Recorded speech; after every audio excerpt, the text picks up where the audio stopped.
टीनू और चिड़िया के घोंसले। एक समय की बात है। टीनू नाम की लड़की थी जो स्कूल में दिए गए कार्यों में बड़ी रुचि रखती थी। इस साल टीनू के स्कूल में गर्मी की छुट्टियां पड़ने से पहले उसकी टीचर ने सभी को विभिन्न पक्षियों के चित्र दिखाकर चिड़िया पर निबंध लिखने के लिए कहा था।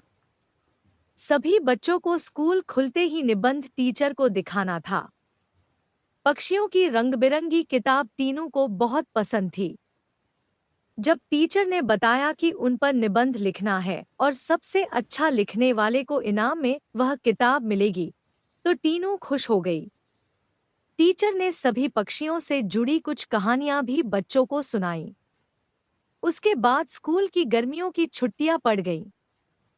यूं तो टीनू हर साल अपनी गर्मी की छुट्टियां बिताने के लिए कहीं न कहीं जाती थी, लेकिन इस साल की छुट्टियों में टीनू रोज पास के ही बगीचे में जाकर पक्षियों और उनके घोंसले देखने लगी। उस बगीचे में गोरैया, दर्जिन, लवा जैसे बहुत से पक्षी आते थे। टीनू बगीचे में आने वाली हर चिड़िया को पहचानने की कोशिश करती और उन्हें गौर से देखती रहती। टीनू देखती थी कि हर चिड़िया एक-एक घास, पत्ती, पंख आदि को जोड़कर कैसे अपना घोंसला बना रही है। उसके मन में होता था कि चिड़िया को घोंसला बनाने के लिए कितनी मेहनत करनी पड़ती है। टीनू चाहती थी कि वो किसी तरह से उन पक्षियों की मदद करे।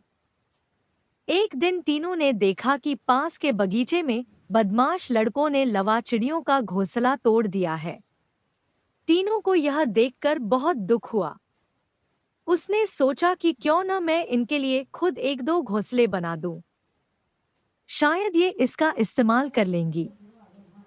टीनू को लगा कि वो कुछ ही देर में घोंसला बनाकर तैयार कर देगी। लेकिन टीनू पूरा दिन तिनकों और दूसरी चीजों से चिड़िया का घोंसला बुनती रही। बड़ी मुश्किल से जब घोंसला तैयार हुआ, तो घोंसले को पेड़ पर टिकाने के लिए कुछ मिला नहीं। टीनू की माँ यह सब देख रही थी।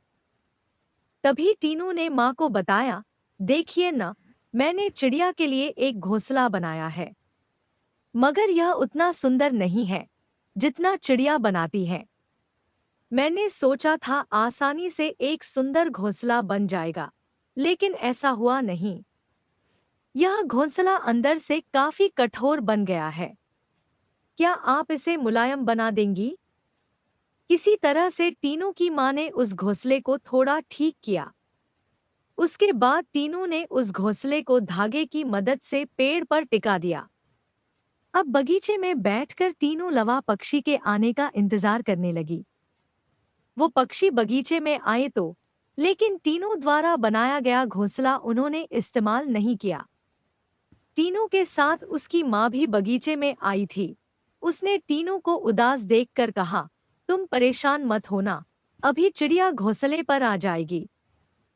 तभी एक लवा पक्षी ने आकर टीनू द्वारा बनाए गए घोंसले को तोड़ दिया। अब टीनू ने मुंह लटका लिया। तब उसे उसकी माँ ने समझाया कि तुम्हें दुखी नहीं होना चाहिए। देखो, तुम्हारे द्वारा इस्तेमाल की गई चीजों से ही लवा पक्षी अपने लिए घोंसला बना रहे हैं। हो सकता है कि इन्हें दूसरों का बनाया हुआ घोंसला पसंद नहीं आता हो। दुखी मन से टीनू ने कहा, माँ मैं अपने स्कूल के निबंध में यह सब कुछ लिखूंगी। कुछ देर बाद टीनू ने कहा, माँ आपने देखा कि लवा पक्षी अपना घर झाड़ियों में बना रहे हैं। जवाब में टीनू की माँ बोली, हाँ बेटा, मैंने सुना था कि लवा पक्षी अपना घोंसला किसी के घर के रोशनदान या पेड़ पर ही बनाते हैं।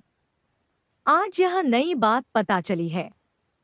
कुछ और दिनों बाद टीनू ने लवा पक्षियों के बारे में एक और बात जानी कि वो सीधे उड़कर अपने घोंसले में नहीं जाते। घोंसले से कुछ दूर ठहरकर इधर-उधर कूदते हुए वो अपने घोंसले तक पहुंचते हैं, ताकि किसी को उनके घोंसले का पता न चले। थोड़े ही दिनों में स्कूल की गर्मियों की छुट्टियां खत्म हो गई। टीनू ने स्कूल जाकर लवा पक्षी के बारे में लिखा और निबंध प्रतियोगिता जीत ली। इनाम में मनपसंद चिड़ियों वाली किताब मिलने पर टीनू खुश हो गई। प्रतियोगिता जीतने के बाद भी टीनू रोज चिड़ियों की चहचहाहट सुनने के लिए उस बगीचे में जाकर घंटों बैठती है, मानो उसकी चिड़ियों के साथ दोस्ती हो गई हो। शिक्षा। उपर्युक्त प्रसंग से यह सीख मिलती है कि छोटी छोटी बात पर मन दुखी नहीं करना चाहिए। साथ ही आसपास की चीजों पर गौर करने से हमें काफी कुछ नया जानने को मिलता है। सदैव प्रसन्न रहिए, जो प्राप्त है पर्याप्त है। जिसका मन मस्त है उसके पास समस्त है।